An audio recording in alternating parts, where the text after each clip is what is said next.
ایک دفعہ آپ سجدے میں گئے، فرض نماز، فرض، اور سجدہ لمبا، اتنا لمبا ہوا کہ صحابہ سمجھے اللہ کے نبی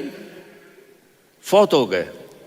عبداللہ بن مسعود فرماتے ہیں میں پہلی صف میں تھا تو میں نے یوں کر کے دیکھا، بھئی چکر کی ہے، تو دیکھا دونوں بھائی حسن حسین میرے نبی کی کمر پہ چڑھے ہوئے تھے اور میرے نبی نے سجدے سے سر نہیں اٹھایا۔ یہ کام کرو تو بچے تم سے پیار کریں گے۔ تم کہتے ہو بچے ہم سے ڈرتے نہیں، میں نے کل بھی کہا تھا ڈائن نہ بنو، ماں بنو،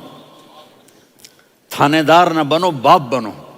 تو انہوں نے ایسے ہاتھ آگے کیا کہ میں بچوں کو نیچے اتاروں،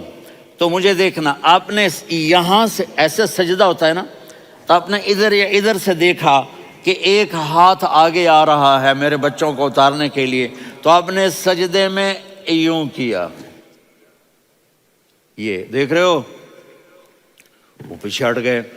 جب تک وہ خود نہیں اترے میرے نبی نے سجدے سے سر نہیں اٹھایا، اور جب نماز سے فارغ ہوئے تو ایک دم دونوں کو اپنی گود میں لیا کہ ابی ہما و امی لا تؤذوہما،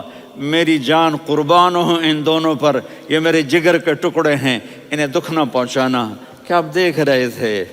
ایک زہر میں تڑپ تڑپ کے مارا جائے گا